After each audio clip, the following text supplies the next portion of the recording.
Salut, vous écoutez Conseil Immo by Winvest. On va parler investissement, actualité, achat, taux, tendance, crédit. Bref, un condensé de tout ce qu'il y a à savoir sur l'immobilier belge. C'est parti. Surpayé, fainéant, voleur. Finalement, il y a pas mal de clichés qui ont la peau dure auprès des agents immobiliers. Qu'est-ce qu'il en est? Combien ça gagne un agent immobilier? J'ai le plaisir d'accueillir Daniel et John pour en parler. Hello Daniel, hello John. Salut Laureline. Hello. Bienvenue sur Conseil Immo, une première pour tous les deux. Et on commence avec une chouette question, puisqu'on va parler de fric, globalement, sur combien gagne un agent immobilier. Parce que c'est vrai qu'il y a quand même beaucoup d'a priori sur le métier d'un agent immobilier. Vous roulez tous avec des grosses bagnoles, vous faites des commissions de dingue, etc. L'idée, c'est peut-être de voir un petit peu le vrai du faux, voir ce que ça gagne un agent immobilier, quels sont vos frais. Bref, un épisode sans langue de bois. C'est parti. Avec plaisir. Je vous laisse vous présenter, John. Oui, bien sûr. Alors, ça fait 18 ans que je suis dans l'immobilier. J'ai commencé par la partie syndic. J'ai fait tous les postes, que ce soit la comptabilité, le secrétariat, le syndic. J'ai ensuite développé une partie plutôt commerciale, donc vente et location, ainsi que de la gestion locative au sein de la société familiale du côté de Liège, pour ensuite me retrouver donc chez WeInvest. C'est pas un hasard, mais je crois qu'on en parlera plus tard du pourquoi WeInvest, pourquoi un groupe plutôt sur l'entièreté de la Belgique. Et moi, ça fait à peu près 10 bonnes années maintenant que je suis dans l'immobilier, purement dans le courtage depuis le départ. C'est mon premier métier que je fais avec passion depuis pas mal de temps. Et puis, j'ai rejoint en 2018 le groupe WeInvest. Puis en 2020, on a eu l'occasion d'ouvrir 2 franchises WeInvest dans le Brabant wallon. Finalement, vous dites tous les deux que vous êtes bien implantés dans le métier parce qu'il y a quand même un gros turnover parmi les agents immobiliers. Tout le monde n'arrive pas à faire carrière dans l'immobilier. Malgré ce qu'on pense, malgré ce qu'on dit, beaucoup d'appelés, peu d'élus. Ouais, exactement. Malheureusement, parce que et ça fait partie également du sujet, c'est que tout le monde pense que c'est facile. On a que secouer un arbre et qu'il y a beaucoup de billets qui tombent. Malheureusement, il y a beaucoup de travail en amont pour pouvoir gagner correctement sa vie, pas gagner des milliers des sommes, mais ne fût-ce que correctement sa vie. Et donc fatalement, il y a beaucoup de gens qui déchantent. Je sais pas si tu as le même retour. On avait le même retour effectivement à Liège. On a réussi à le résorber aussi sur la manière dont on paye maintenant les agents immobiliers. C'est-à-dire qu'on a décidé d'augmenter les commissions par rapport à ce que les autres agences payaient dans les environs. Donc du coup, je pense que, en tout cas sur le groupe, chez WeInvest, on est probablement l'agence qui garde le plus ses agents immobiliers pour le moment. Ça peut changer, mais on touche du bois pour le moment, on a de la chance. Bon, du coup, si on reprend les bases, comment se rémunère un agent immobilier? C'est très simple. En fait, généralement, on travaille sur base soit d'un forfait, soit d'une commission. Chez nous, à Liège, on a plutôt tendance à travailler sur base des commissions. Donc, plus un bien sera vendu cher et plus l'agent immobilier et l'agence vont gagner de l'argent. On est généralement sur une tape à 3% hors TVA. En sachant que sur Liège, on a des commissions qui sont plutôt sur des biens d'une valeur moyenne de 250 000 euros. Donc, c'est pas des montants très élevés. On va dire qu'une commission moyenne, en tout cas pour l'agence au départ, c'est 7 500 euros. Et puis ensuite, on répartit au niveau des agents. Je sais pas si vous voulez qu'on parle directement de ce que nous, on Tu paye. rejoins là-dessus, Dan? Oui, tout à fait. Nous, on a un forfait pour un minimum d'un bien à 250 000 euros. C'est d'office un forfait. Tout ce qui est au-dessus, on est sur 3% TVA également. Ouais. Il n'y a pas de fixe du tout pour la rémunération. Chez nous, il n'y a pas de fixe du tout. Tous les agents sont indépendants et tous les agents gagnent leur vie en fonction de ce qu'ils ramènent comme argent. Ouais, pareil pour nous aussi. Et on ne veut pas le faire pour la simple et bonne raison, c'est que l'agent immobilier est un indépendant et pas un employé. Et donc voilà, il bosse, il peut bien gagner sa vie à nouveau, mais pour ça il faut qu'il trime un peu quoi. Tout à fait. Et en plus, ça permet d'avoir tous une vision qui va dans la même direction. Et ça, c'est super important. C'est-à-dire pas de favoritisme entre l'un, entre l'autre, etc. Pas de favoritisme entre les uns et les autres. Si on avait des indépendants et des employés en même temps, j'imagine que le directeur d'agence aurait plutôt tendance à donner des mandats à l'employé qui va pas lui coûter plus cher, tandis que l'indépendant, il cravache 2 fois plus. Non, on est vraiment parti du principe que tout le monde est logé à la même enseigne et pas de jalousie non plus. Ouais. Et du coup, tu parlais d'une commission moyenne ou une transaction moyenne, 7 500 euros. Ça, c'est...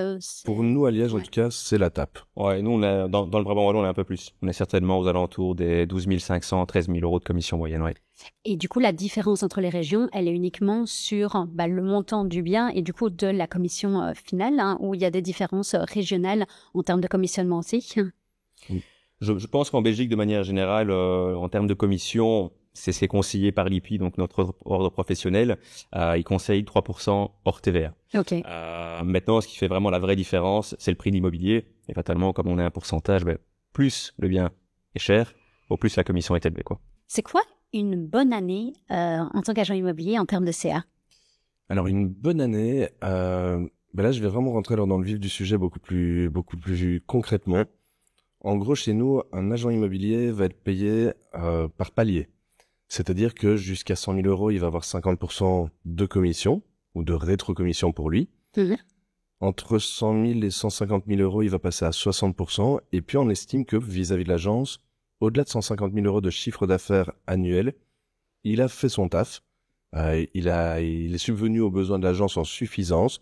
Et donc là, on va simplement retirer la partie qu'on va payer à la master franchise, mais on va lui laisser donc 100% de ce qu'il reste sur sa production. 3%, c'est le prix que votre propriétaire va vous payer pour la transaction. Exactement. Après, comment ça se répartit, cette commission de 3%? Donc, sur les 3%, on va prendre des commissions très simples. On va dire sur une commission à 10 000 euros. Si l'agent immobilier a fait et le in et le out sur le dossier, donc s'il a rentré le mandat, s'il a préparé le dossier, s'il a mis en vente lui-même, s'il a fait les visites, qu'il s'est occupé du compromis, il va avoir 50% de la commission. Donc, il y a 5 000 euros hors TVA qu'il pourra nous facturer sur les 10 000 euros que l'agence aura facturé elle-même. Ça, c'est vraiment le principe de base. Comme je le dis, jusqu'à 100 000 euros. Au-delà, sur une commission à 10 000 euros, donc entre 100 000 et 150 000 euros de production, il aura 60%, donc 6 000 euros qu'il facturera. Et au-delà, il aura full commission pour lui. Ok, donc finalement, plus tu es un gros producteur, plus tu peux bien gagner ta vie. Prenons des chiffres très simples. Jusqu'à 100 000 euros, il facture 50 000 euros sur son année. Entre 100 et 150, il en facture 30 de plus, donc il est à 80. Donc une bonne année pour un agent immobilier, moi je dirais que c'est au moins 150 000 euros de production, donc 80 000 euros à facturer. Totalement d'accord, on est quasiment dans le même système qu'à Liège, sauf que nous, ils sont à 60% dès le départ jusqu'à 150 000 de production, c'est super important.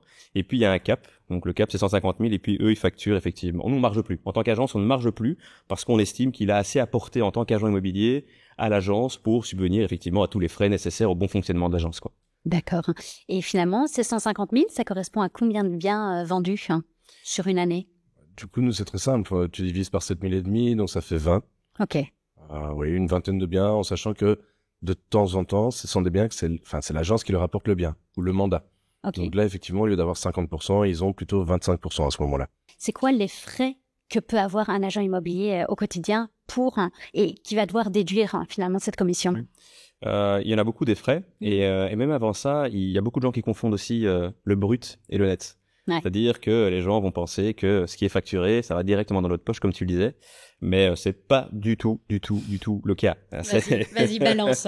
Pas du tout le cas. Après, ça dépend. Bon, je vais pas rentrer dans le détail, c'est un peu complexe, mais on est facilement imposé à hauteur de 30-35% des revenus globaux en société, et une personne physique, s'il gagne très très bien sa vie, il peut être imposé jusqu'à 40-45% de ses revenus, donc c'est quasiment divisé par 2, et en plus de ça, il doit payer ses cotisations sociales, etc., etc. Donc il y a d'autres frais qui sont annexes, qu'il faut encore venir déduire de sa poche, ce qui fait qu'in fine, alors oui, il reste de l'argent, mais pas des milliers des sommes, quoi. Donc, Mais du coup, appelons un chat un chat. Par rapport à la commission dont on a parlé, les 20 bien vendus, il récupère combien d'argent dans sa poche? Voilà. Admettons qu'on prenne l'exemple ici de John, 5 000 euros, il est en personne physique. C'est la plupart des agents immobiliers sont en personnes physiques, sont pas en société. A priori, il va mettre à peu près 40% sur le côté pour payer les impôts à la fin de l'année. Ok. Oui, oui, tout à fait. Sans compter qu'il va aussi avoir des frais, notamment parfois des frais de publicité, parce que chez nous, ils doivent s'engager à payer eux-mêmes le photographe et le vidéaste pour la mise en vente des biens. Ok, donc le shooting photo, prix commercialisation. Le shooting photo, on les oblige à les payer eux-mêmes. Une partie de la publicité aussi. L'agence participe pour certains frais, que ce soit marketing, que ce soit Meta, que ce soit Google. Mais effectivement, on les oblige à payer une partie de ces frais-là aussi. Et puis, il y a leur voiture, leur essence, le téléphone, les déplacements globaux, c'est du temps. Le PC, effectivement. Donc, oui, il y a quand même pas mal de choses qu'ils doivent payer aussi en plus. Ouais, en termes de charges, c'est quand même assez... Et si on prend des moyennes, globalement, combien on dépense en tant que publicité, en essence, en outils professionnels purement? Pour une agence, ça va tourner certainement aux alentours de de 4-5 000 euros par mois pour voilà, parce que c'est des gros frais marketing qui sont mis à disposition également des agents pour une notoriété, etc. Si pas plus. Maintenant, pour un agent, si on fait le calcul très simple, aujourd'hui une voiture, on est à 400-500 euros. On rajoute encore de l'essence, on rajoute encore un téléphone, un abonnement, etc. À mon sens, on doit tout lisser sur une année. Il est facilement, je pense, à 1 000 euros par mois de frais au minimum. Je pense hors compter les panneaux, les flyers, les cartes de visite, les packs de shooting, etc., quoi. Oui, les frais sont énormes. Moi, je considère, outre les 35-40% qu'il devrait payer éventuellement en imposition, moi, je pense que si un agent, il lui reste 50% de ses commissions, c'est énorme. C'est quoi votre chiffre d'affaires ou vos vraies rentrées nettes après toute charge, en tant qu'agent, en tant que directeur d'agence? Alors, chiffre d'affaires par agence, ici, on a à peu près, avec Waterloo et Eric Sansard, c'est 1 million d'euros. De nouveau, c'est du chiffre d'affaires. De ça, il faut venir enlever toutes les charges, etc. C'est parce etc. que tu gagnes tous les mois. Non, malheureusement, non. Si elle a insisté, j'aurais bien voulu, mais malheureusement, non. Et puis, en net, ça fluctue un peu avec les investissements qui peuvent être faits, etc. Donc, là, j'ai pas forcément, si je pourrais donner un chiffre, ça va tourner aux alentours de 50 000, 100 000 euros. Voilà. Mais on est 2 associés, dans une autre, on est 3 associés, etc. Mais après, voilà, il y a quand même les voitures qui sont prises en charge dans la société, pas mal de choses qui sont prises en charge par la société, qui fait que nous, aujourd'hui, on doit pas les sortir net de notre poche, quoi. Bien sûr. Ça, c'est plutôt, effectivement, l'avantage d'être indépendant. John? Oui. Nous, on a 2 franchises aussi. Donc, du coup, si je fais l'addition des deux, on doit être à peu près 1,8 million, 1,9 million de chiffre d'affaires. Pour, par contre, pas mal d'agents immobiliers. Donc, si on regroupe les deux, c'est pas loin de 20 agents. Donc, en termes de chiffre d'affaires, ça paraît intéressant. Si on reprend le bilan, tout simplement, de l'année dernière, on a à peine fait un bénéfice. Okay. Mais il faut savoir que pour le moment, on est toujours en recherche, on est en réinvestissement permanent. Donc, pour le moment, on peut pas dire qu'on ait de gros dividendes. Maintenant, si on veut vraiment être tout à fait honnête et clair, on est 3 directeurs d'agence, en tout cas pour Liège, et on facture tous les 3 7 000 euros par mois. D'accord. Voilà. Bon, c'est à peu près ce qu'on facture aussi. Ouais. Non, et puis ça reste du brut à nouveau. Oui, c'est du brut. Là, finalement, vous êtes avec votre casquette de directeur d'agence. Si vous reprenez sur l'un de vos agents immobiliers, c'est quoi leur commission classique, on va dire, un agent immobilier moyen? Alors, chez nous, on a 2 types d'agents. On a un agent qui gagne relativement très très bien sa vie. Il va produire 225 000 euros par an, systématique maintenant depuis 3-4 ans. Et quand il arrive à 150 000, on marge plus, comme on l'a dit tantôt. Ce qui fait qu'il a 75 000 euros où l'agence ne marche plus. Donc, il gagne relativement très très bien sa vie. Ça, c'est plutôt la fourchette haute. Et en moyenne, on va plutôt tourner aux alentours des 100 000 euros de production, voire pour certains cas, les premiers qui commencent, un tout petit peu moins. Et un agent immobilier, je sais pas si John sera d'accord avec moi, mais qui fait pas au minimum 100 000 euros de production, ça va être compliqué. Ça va être très compliqué, sauf s'il est chez maman papa parce que c'est purement de l'argent de poche. Mais quelqu'un qui a un loyer à payer, des enfants ou d'autres choses, c'est trop short. Parce qu'on refait les calculs, du coup 100 000 euros de production, finalement il arrive à combien par mois Chez nous, 50 000 euros sur l'année pour lui. Donc il sera à 4 000, 4 000 et demi par mois brut. Hors frais. Oui, hors panneaux, de pub, etc. Ouais, quoi. Donc et c'est du brut. 1005, 2000 par mois. Grand max. Ouais, grand max. Oui. Maintenant, il faut quand même bien faire la distinction aussi. On a un métier qui est permanent et qui est difficile au départ.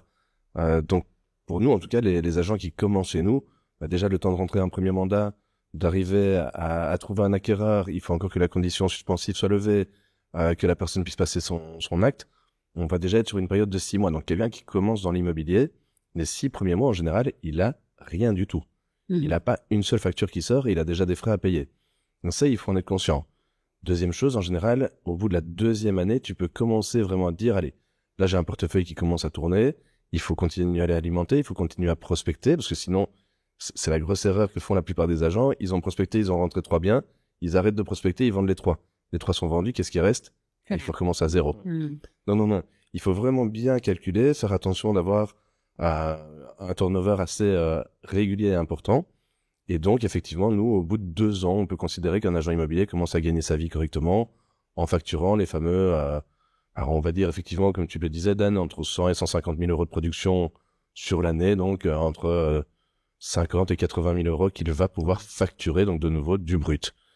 Mais chez nous, c'est rare. Hein. Moi, j'ai plus d'agents qui sont en dessous de 100 000 euros, malheureusement, que d'agents qui sont au-dessus de 100 000. Hein. Si je prends sur les 12 agents qu'on a, si on en a 3 ou 4 qui sont au-dessus de 100 000, c'est pas mal parce que du coup, nous, on produit encore, nous, en tant que directeur d'agence, hein, pour l'agence, si on serait pas viable non plus. Mais sinon, les autres agents, oui, après, ils sont encore chez papa, maman, etc. Donc, c'est de l'argent de poche. C'est facile à vivre avec ça. Donc, c'est du... Oui, 1 500 euros comme argent de poche, c'est correct. C'est très, très bien. À partir du moment où on travaille 38 heures semaine, et ça m'amènera à ma prochaine question, c'est le nombre d'heures que vous travaillez. Hein. C'est quoi ça, 38 heures semaine? Tu peux multiplier par 2. Hein. C'est un équivalent temps plein en employé ou... Exactement. Pour l'État? C'est un mi-temps pour nous. Peut-être avant finalement de passer aux heures de travail, peut-être une différence entre un agent immobilier seul versus en agence. Hein, parce que tu disais, oui, il y a une rétrocession à l'agence pour les investissements que vous faites, pour les bureaux, etc. Tous ces frais qui ne sont pas pris en compte, ou qui n'ont pas lieu d'être. En tout cas, il n'y a pas une rétrocession de 50% de la commission si on travaille en tant que solo. Mais j'imagine qu'il y a des désavantages aussi. C'est une super bonne question parce que moi, avant de rejoindre Winvest, j'étais dans une autre agence dans le Brabant wallon et je me suis posé la question. Est-ce que je me lance à mon propre compte ou est-ce que je rejoins un groupe qui peut m'apporter ce que Winvest m'apporte aujourd'hui? Et la question a été très vite répondue, en réalité. Parce que nous, on est agent immobilier. On n'a pas des casquettes de juriste, on n'a pas des casquettes de marketing et on sait faire du courtage. C'est-à-dire que à la place de se diviser en 3 et être pas à 100% là où on doit être, c'est-à-dire sur le terrain au niveau commercial et en relation client, ben on est 2/3 de notre temps à faire des choses sur lesquelles on n'a pas été formé. Ouais. Puis ça coûte cher. En regardant les prix déjà à l'époque, en 2018, ne fût-ce que faire un design pour des panneaux, etc., ça coûte très très cher. Donc il y avait déjà cet aspect-là qui me faisait que c'était vite balayé en me disant ok, je vais rejoindre un groupe qui m'apporte le support nécessaire pour que moi je puisse être performant sur le terrain. Ça c'est le premier élément. Le deuxième élément, c'est que de nouveau c'est une question de temps. Il faut prendre son téléphone. Quand on lance un bien, on a 40 appels par jour, plus 50 mails, plus fixer les visites, etc., etc. Si je suis au téléphone avec un client, je sais pas être en rendez-vous pour rentrer un contrat, je sais pas être en visite pour vendre le contrat de mon client. Et donc, en fait, c'est une question de temps aussi. Et donc, en pensant gagner plus, parce qu'on a 100% de la commission, en réalité, on fait beaucoup moins de dossiers. Okay, ouais. Et in fine, au bout de 12 mois, on va moins bien gagner sa vie. Sauf certaines personnes qui vont le faire un peu, voilà, et c'est un peu le complémentaire. C'est-à-dire qu'ils ont un métier sur le côté, ce que je conseille pas parce qu'on sait pas être agent immobilier à fond, il faut le faire à fond. Pas à mi-temps, ça fonctionne pas. Mais il y a des gens qui effectivement ont un mi-temps sur le côté et quand des opportunités arrivent, ils vont peut-être le gérer un peu à gauche, à droite. Mais on parle peut-être de 2-3 biens par an. C'est pas ça qui va faire vivre une personne, quoi. Ouais, je l'aurais pas dit beaucoup mieux. Très sincèrement, je pense que la réponse est assez alignée. Je crois que le seul avantage d'être un agent immobilier qui travaille seul, c'est l'absence quasiment de charge. À partir du moment où tu le fais de chez toi, t'as pas trop de frais. Tu peux même en déduire sur base de ton habitation privée. Jusque-là, ok. Mais c'est le seul avantage que je vois et qui a effectivement, et là je te rejoins 100%, Dan, n'en est pas un au final parce que y a tellement de choses qu'on pourrait mieux faire en groupe. Et je rebondis notamment sur l'équipe que nous, on a chez nous. C'est une véritable entraide entre eux. C'est génial. Je peux pas l'expliquer, il faut le vivre. Les agents chez nous peuvent partir en vacances, l'esprit tranquille. Il y a un autre agent qui va reprendre les visites, qui va vendre son bien si lui n'est pas là. On en a encore un récemment qui est parti pendant plus d'1 mois en Australie. Aucun problème. Il a distribué tous ses biens qui ont été gérés par tous les agents de la boîte. Et en plus, entre eux, ils se demandent pas de rétrocommission. Donc, c'était génial. Ouais. Vrai donnant-donnant. Ça fait partie des valeurs aussi, quoi, entre autres. Oui. Et en plus de ça, moi, je pense que dans tous les métiers, on le ressent très fort. Il suffit de regarder les médecins, les kinés, les avocats, les huissiers de justice. Tout le monde se regroupe. Il y a quand même une raison à ça. Rien que payer des bureaux, ça coûte cher. Payer les charges qui vont avec, n'en parlons pas. Donc nous, sur Liège, pour le moment, on est déjà à un loyer à peu près de 6 000 €. C'est juste le loyer. On n'a encore rien là-dedans. Faut payer les PC, faut payer tout ce qui va avec, le téléphone, bref, la secrétaire. Donc une admin, ça coûte aussi pas mal d'argent. Si elle est malade, il faut pouvoir la remplacer. Donc de nouveau, l'agent qui est tout seul, s'il prend une admin qu'elle tombe malade, je pense que lui, il tombe malade aussi, parce qu'il ne saura pas faire autrement. S'il doit payer ses bureaux et qu'à un certain moment, il est un peu light au niveau des charges, ça devient compliqué aussi. Tu disais justement très bien, on n'est pas juriste. Donc s'il doit payer à chaque fois quelqu'un pour rédiger ses compromis de vente, ça va aussi lui coûter de l'argent. L'un dans l'autre, en gros. Moi, je pense que sur sur l'entièreté du métier, on doit faire des économies d'échelle, tout simplement. Et ces économies d'échelle se font notamment par des regroupements. Oui, mais c'est pas pour rien qu'aujourd'hui, la plupart des agents immobiliers sont dans des agences où ils sont 4, 5, 6. Parce que si ça fonctionnait aussi bien de se lancer seul, il y aurait beaucoup plus d'agents immobiliers qui avanceraient seuls. Oui, puis on le disait en off, il y a 10 000 agents immobiliers en Belgique. Je pense que l'année passée, ou il y a 2 ans, on disait que c'était pour la première fois, il y avait un recul du nombre d'agents immobiliers, simplement parce que c'est un métier pas si facile que ça, qui donne des étoiles dans les yeux quand on regarde l'agence sur Netflix ou Selling Sunset. On se dit, ah ouais, génial, il y a les montants des commissions écrits en grand. Et puis finalement, à vous écouter, on n'est pas tout à fait sur Selling Sunset. Ouais, non, c'est exactement ça. Je pense qu'aujourd'hui, avec tout ce qui est médias, etc., avec des gros groupes immobiliers ou des choses qui c'est un peu bling bling, tout le monde pense que c'est, oh, j'ouvre une porte, oh, j'ai une offre, c'est signé, boum, je fais une commission de 15 000 euros, c'est 15 000 euros net dans ma poche. C'est pas du tout ça, rien à voir.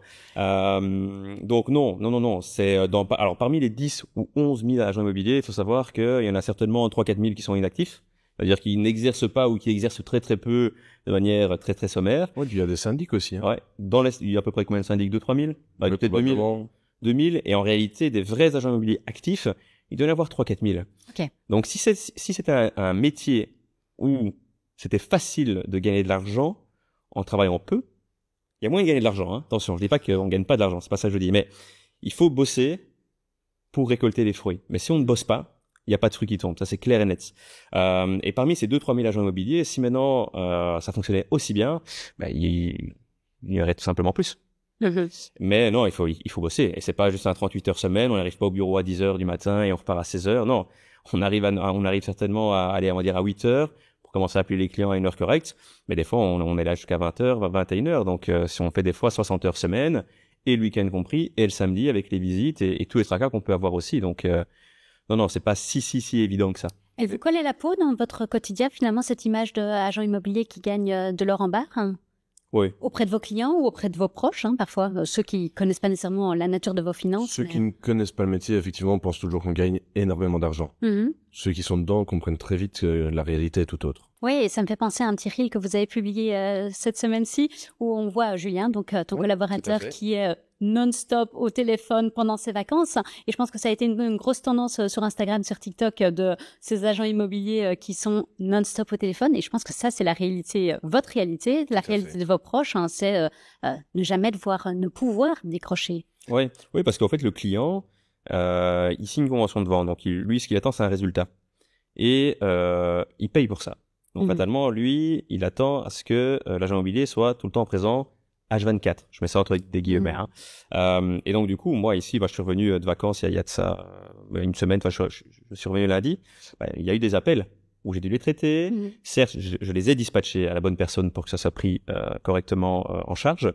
Mais il faut quand même décrocher. Il faut leur dire qu'on est en vacances. Et si c'est urgent, il faut quand même pouvoir répondre à ce client-là parce qu'il attend une réponse de notre part. Donc, même en vacances, il faut être toujours au taquet. Ça, c'est inévitable. En fait, les montants en jeu sont tellement importants pour vos clients qu'il n'y a pas de marge d'erreur, il n'y a pas de place à faire. Le montant, c'est même pas qu'une question de montant. Des fois, c'est le projet aussi. Oui, voilà, on joue un petit peu la vie des gens. Enfin, on a la vie des gens entre nos mains parce qu'en réalité, parfois c'est leur seule maison, mais même quand ils en ont plusieurs, ils ont peut-être parfois des difficultés aussi, parfois besoin de vendre.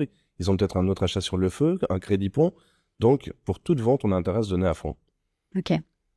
Ouais, clairement. Et du coup, tu parlais, toi, 60 heures, John, tout à l'heure. Tu disais 38 heures semaine en ricanant.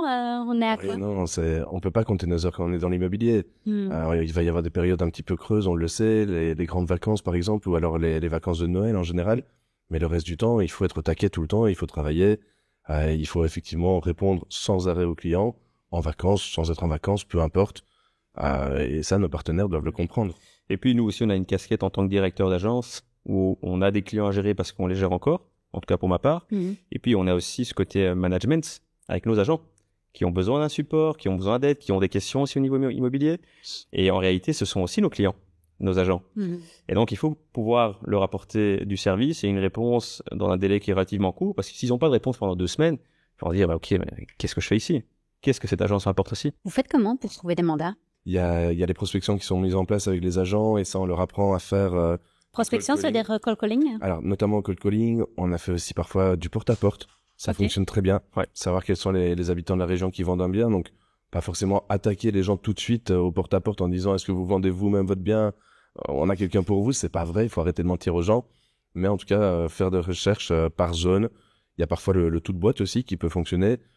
J'aime pas trop ça parce que je préfère le contact. Je trouve que notre métier est un métier de contact direct avec les clients potentiels ou les amis ou la famille des clients. Mais il y a tellement de sortes de prospection. Ça, c'est une manière de rentrer des mandats. Et je pense que quand un jeune débarque en agence immobilière, il a intérêt à bien s'accrocher parce que il va en avoir beaucoup de la prospection. Ensuite, il va être un petit peu plus habitué. Il va avoir des gens qui vont commencer à le connaître par rapport à son métier aussi. Et là, il va commencer naturellement aussi à avoir des gens qui vont lui poser des questions et potentiellement passer par lui. De nouveau, les petits jeunes, il faut bien s'accrocher, encore une fois, parce que c'est plus compliqué. En général, les jeunes n'ont pas nécessairement de bien immobilier. Et finalement, c'est quoi le taux de transformation entre une visite d'estimation, parce que j'imagine que vous êtes quand même pas mal sollicité pour des personnes qui soit vont passer par quelqu'un d'autre, soit vont vendre par eux-mêmes, soit n'avaient pas spécialement de projet de vente, mais avaient plutôt envie de connaître la valeur de votre bien, de son bien. Le taux de conversion, allez, on va dire que réellement, pour 2,5-3 expertises, on va rentrer un mandat. Ok, quand même. Ce qui est beaucoup. Ouais. Mais parce qu'on prend le temps d'expliquer aux gens ce qu'on va faire pour eux. Donc on a vraiment une technique de vente, on a une manière d'expliquer les choses. On n'arrive pas simplement chez les gens en soufflant sur une fleur pour voir où la pétale va partir et savoir quelle est la valeur du bien ou savoir ce que eux en veulent. Non, c'est pas comme ça que ça fonctionne. C'est un vrai métier, il y a des vraies recherches derrière, des vrais calculs à faire. Donc on demande aux gens de revenir au bureau et là on va dire une séance d'information d'1 heure à peu près pour leur expliquer comment on a pu expertiser leur bien et ce qu'on peut mettre en place pour arriver à le vendre. Donc on a un taux de conversion en tout cas à Liège qui est vraiment important. Ça c'est très chouette. Maintenant, il n'empêche que certains veulent parfois une expertise parce qu'ils sont curieux ou parce qu'il va y avoir une succession ou parce que de toute façon, ils sont persuadés qu'ils peuvent le faire mieux eux-mêmes et donc ils vont quand même le mettre en vente eux-mêmes. J'ai jamais de souci avec ça, c'est très bien.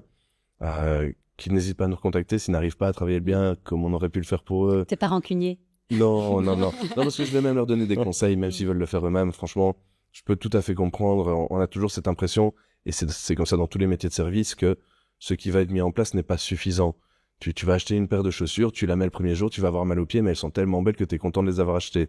C'est pas grave le prix que tu auras payé parce qu'elles sont belles. Mais en réalité, du service, tu sais pas ce que la personne fait dans ton dos, si je peux dire ça, parce que tu lui expliques pas chaque étape de ton métier. Donc effectivement, ils ont cette impression qu'on ne sert peut-être pas à grand chose. Mais il y a tellement de choses, et ça, on peut les expliquer évidemment, mais ça prend du temps. Mais il y a tellement de choses qu'on met en place pour qu'un bien se vende au mieux.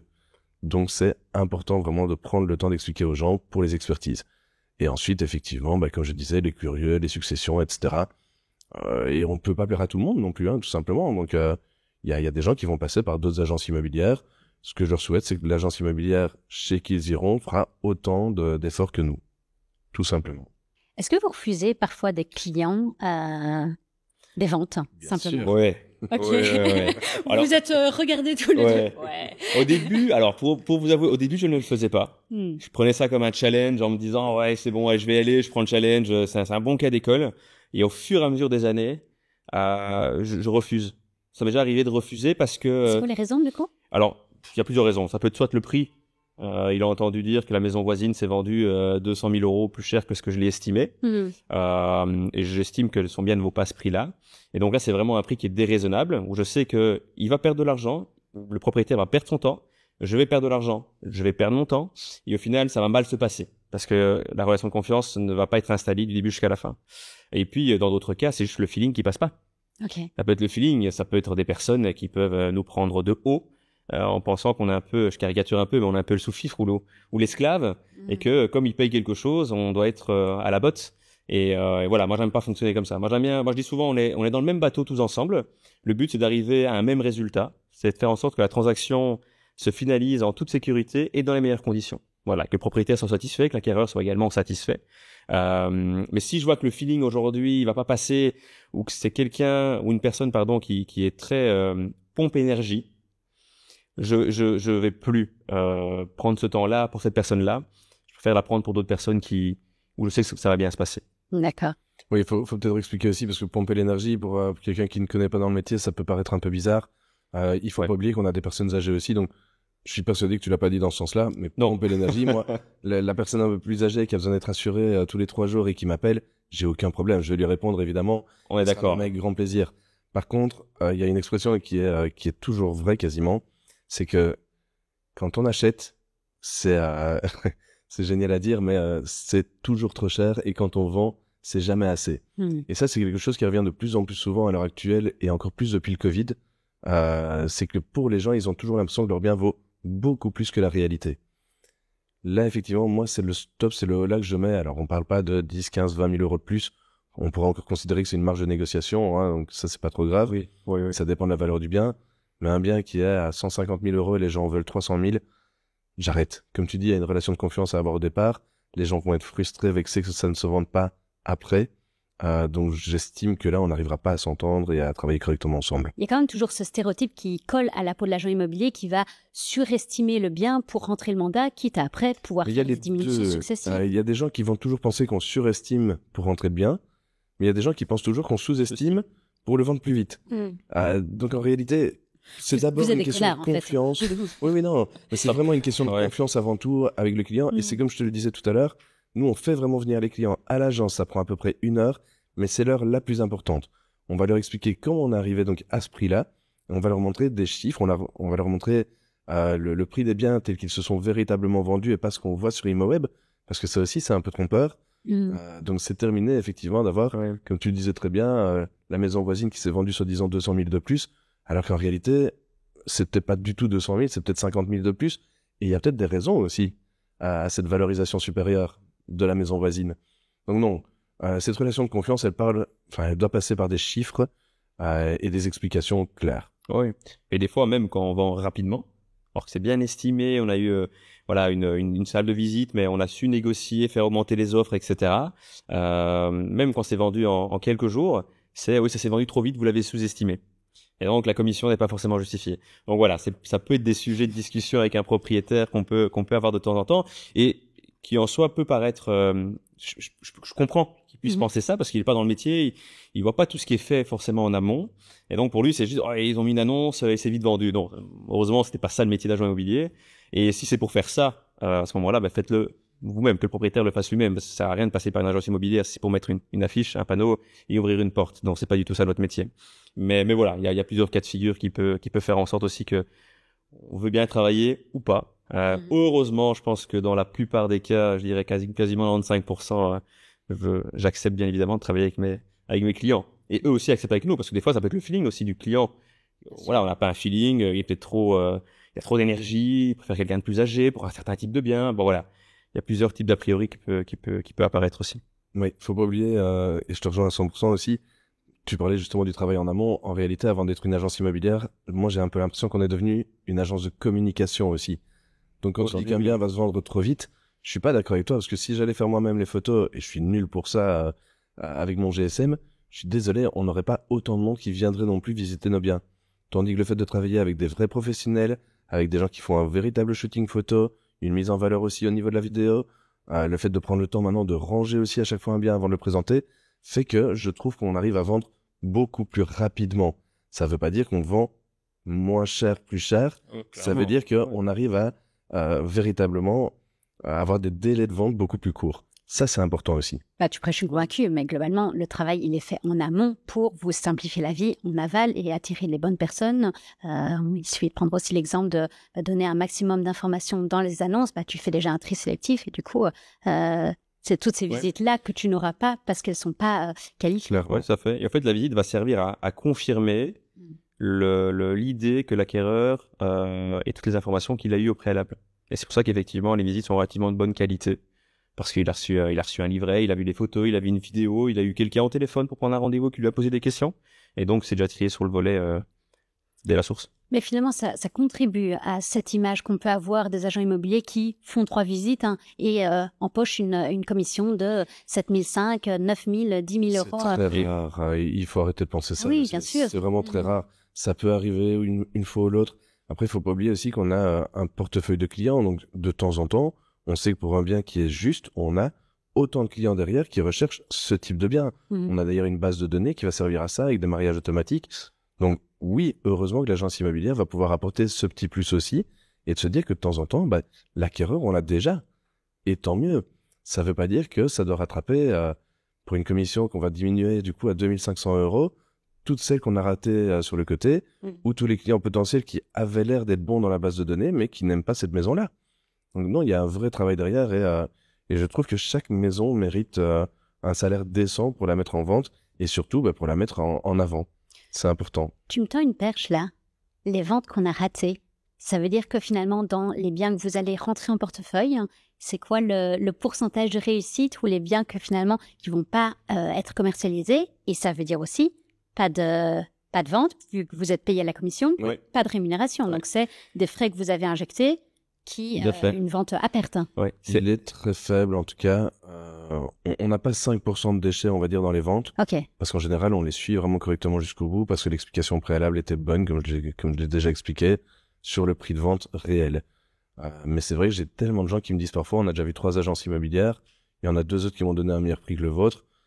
En général, je touche du bois, c'est pas pour faire le malin, mais en général, on a tendance à leur dire, écoutez, essayez.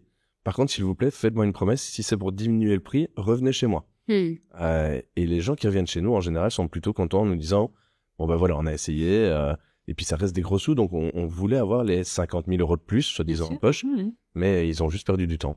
C'est un métier que vous recommanderiez? Tu dirais, ta fille, elle te dit, je veux devenir agent immobilier, tu le ferais? Ouais, complètement. Complètement, parce que je fais ça depuis le début, je me vois pas faire autre chose. Donc c'est vraiment un métier que je fais avec passion. J'adore ce métier-là, j'adore l'équipe que j'ai, j'adore les propriétaires, et en plus c'est un métier qui est tout le temps différent. Des fois, il y a du bonheur, la maison est trop petite parce que la famille s'agrandit.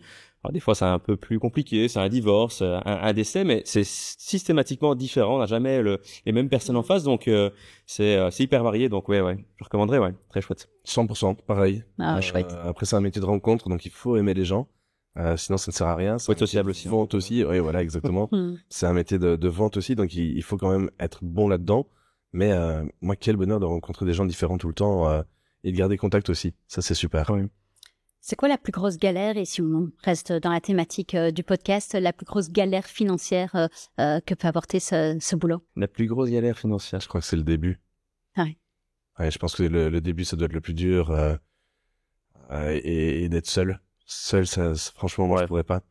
Moi, quand j'ai commencé le métier, c'est vrai que quand tu parles du début, tu as raison, John, parce que moi, quand j'ai commencé le métier, j'ai fait un crédit caisse. Un crédit caisse. Un crédit caisse, c'est un crédit qui t'est octroyé pendant une durée précise, où tu peux aller chercher, c'est une sorte de crédit qu'on te donne de 20 000 € et tu peux aller ponctionner. Et donc, ton compte descend à moins 3 000, moins 5 000, moins 15, moins 20. Moi, j'avais une limite de moins 20 à ce moment-là. C'est une grosse carte de crédit, en fait. C'est une énorme carte de crédit. Mais le problème, c'est que après 12 mois, t'es obligé de rembourser le montant. Ouf, voilà. 20 000 € en 12 mois? 20 000 ou en tout cas ce que t'as pris dedans. Et j'avais pris, je vais pas en dire ce risque-là parce qu'au final, aujourd'hui, je regrette pas du tout de l'avoir fait. Mais effectivement, c'est le début le plus difficile parce que tu vois ton compte diminuer parce que t'investis. Tu crois en ton projet, tu te donnes à fond, tu bosses. Et au début, c'est très difficile parce qu'avant que tu sois payé, comme le disait John un peu plus tôt, il te faut 6 mois. Mais pendant 6 mois, t'as une voiture à payer, t'as des investissements en marketing à faire, etc., etc. Et donc après maintenant, bien évidemment, heureusement, j'ai su rembourser le prêt. Mais oui, le début, chaque année, en fait, qu'il est à moins 20 000. Heureusement non. Ça date d'il y a longtemps, mais ouais, le début, je dirais que c'est le plus difficile. Ouais. Vous pensez que ce métier va toujours exister dans 10 ans, tel quel? Pas de la même manière. Ok. J'ai parlé tout à l'heure des regroupements. Moi, j'y crois vraiment. Donc, j'étais dans une agence familiale. Je suis persuadé qu'à terme, ça ne fonctionnera plus. Pour moi, il faut aller vers des groupes. Et du coup, c'est ça que nous, en tout cas, pour Liège, on est 3 directeurs et c'était une évidence d'aller chez WeInvest. On aurait pu parler des autres groupes qui sont connus et qui ont pignon sur rue, mais on n'avait pas envie de passer chez des groupes qui étaient vieillissants. Je suis désolé pour les autres, tant pis pour eux, mais on avait vraiment cette image très jeune et dynamique chez WeInvest qu'on voulait absolument obtenir pour Liège aussi. Dan? Je suis d'accord avec John, mais point de vue numérique et l'intelligence artificielle. Je pense que l'IA va moduler pas mal de métiers, mais dont également le métier d'agent immobilier, que ce soit au niveau juridique, marketing, etc., comme on peut déjà voir aujourd'hui. Donc ça va aller de manière très exponentielle, je pense. Ouais. On est en train d'apprendre en marche, sinon. Il faut le prendre maintenant. Soit on le prend maintenant, soit on le prend pas, mais alors c'est fini, quoi. Ouais, autant pas continuer si on ne le prend pas de suite. Ouais, Il exactement. faut être Ouais. dessus. Ça, pour moi, c'est ça le futur de l'agent. Après, remplacer l'agent en tant que tel, d'humain à humain, je pense pas tout de suite. Mais de toute façon, Dans les 20 ans, intelligences 25 ans. artificielles sont pas encore prêtes à évoluer dans le monde physique, je dirais. Non, Elles sont exactement. très bonnes Oui. pour manier le langage, Ouais. pour faire des tâches répétitives où il y a un modèle, mais Ouais, c'est pas ça. pour Exactement. être dans l'humain. Un descriptif, Mhm. un marketing, donner un avis sur quelque chose à l'heure actuelle, hein. Mais remplacer l'humain, non. Donc, je dirais que dans les 10 prochaines années, a priori, ça devrait encore bien se passer. Mhm. Ok. Pour clôturer ce podcast, j'ai préparé un petit vrai ou faux. Donc, vous me répondez du tac au tac sur des stéréotypes qu'on peut avoir sur l'agent immobilier et ses finances. Ouais. C'est parti. Pas vendu, pas payé. Vrai. Ouais. Yes. Il y a peu d'agents immobiliers qui arrivent à vivre confortablement de leur travail. Vrai. Vrai.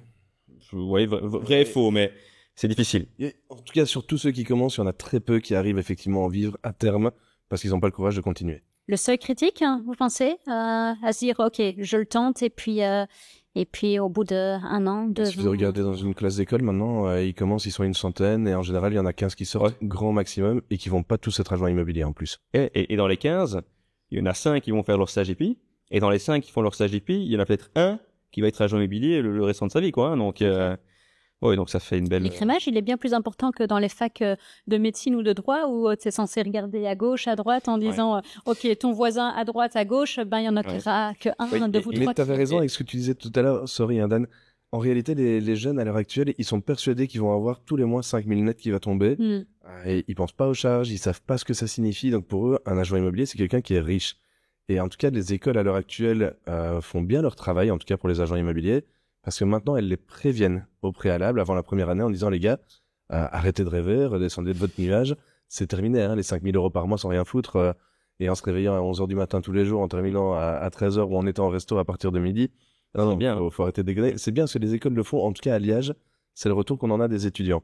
Donc tous ceux qui se mettaient dans la catégorie immobilier parce que c'est des gros glandeurs et qui pensaient que c'était super simple, bah eux au moins effectivement il y a un gros écrémage qui est fait. Et le problème, je pense, il est aussi là, c'est les personnes qui se sont dit, ben moi j'ai pas envie de faire d'études supérieures, etc. J'en ai pas fait, donc c'est pas une critique. Hein. Moi j'ai directement terminé mes secondaires, j'ai directement fait mes études d'agent immobilier, mais ils se disent, ben voilà, j'ai pas d'autre solution entre guillemets, et je vais essayer de faire agent immobilier parce que ça a l'air sympa. Le problème c'est facile. Et facile, ouais. Et gagner beaucoup d'argent.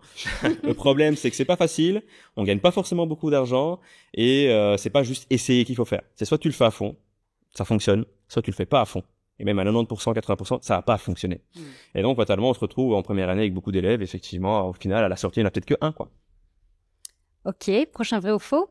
Vous devez, pour réussir en tant qu'agent immobilier, travailler en soirée, le week-end. Vrai. Ok. Le bouche-oreille rapporte plus que la publicité. Vrai.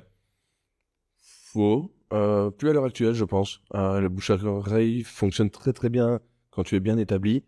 Mais en tout cas, nous, en tant qu'agence immobilière, on nourrit vraiment nos agents immobiliers grâce à ce qu'on paye justement sur les réseaux, etc. pour faire connaître l'agence.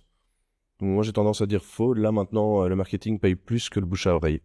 Ok, ouais, non, moi, ça reste toujours le bouche à oreille. Ça reste, pour nous, en tout cas, les meilleurs clients. C'est facile, c'est plus facile à rentrer, etc. Ils sont déjà acquis. Voilà, ça, exactement. Ils sont déjà acquis, donc ils sont déjà là avec une confiance parce soit on a été recommandé par quelqu'un qui a vécu notre expérience, et donc en fait on arrive sur place. Pour eux c'est déjà ok. Bien évidemment on réexplique pour la forme, mais ouais non, le bouche à oreille, moi je trouve que ça fonctionne mieux. Ouais. Un agent peut prendre jusqu'à 7% de commission sur une vente. On va aller voir en France un petit peu. Ouais, on va changer de aussi, pays. c'est pas mal. Oui, En autant Belgique, changer de pays non. tout de suite. Hein. En Belgique, Et non. à Alors, quoi cette différence finalement? en fait, je pense que dans ta question, il y a une part de vérité. Ok. Pourquoi? Parce que, par exemple, comme je le disais en début de podcast, un bien qui est à 50 000 €, un studio, il y aura d'office un forfait. Si on fait 3%... Un studio à 50 000 €, ça existe encore, ça? Ouais, ou 60 000, c'est pour donner... Je Bon, sais y a On va pas être sympa, on va pas parler de Charleroi, mais c'est vilain. Mais effectivement, sur des biens où les prix sont relativement bas, appliquer un pourcentage reviendrait à gagner peut-être 500 ou 800 €. Or, c'est ce que ça nous coûte au minimum de ne fût qu'un marketing pour pouvoir le lancer. Donc, c'est pas viable. Okay. Et donc, si on fait, par exemple, un forfait de 4 000, 5 000, 6 000, 7 500 €, sur un petit montant et qu'on met ça en pourcentage, oui, effectivement, des fois, on peut être à du 6, 7, 8%.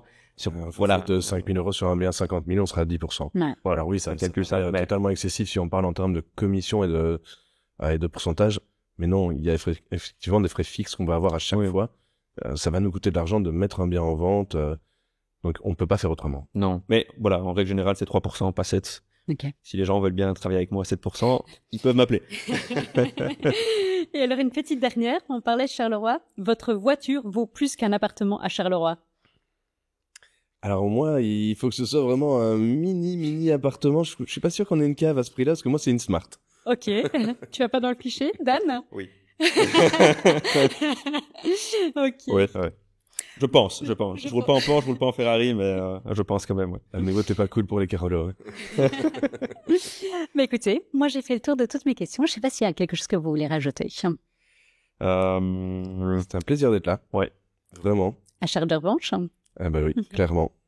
Non, très très chouette. Top. Pour le premier Merci podcast, beaucoup à tous les deux. vraiment sympa. Merci à toi, Laureline. À la prochaine. Merci beaucoup.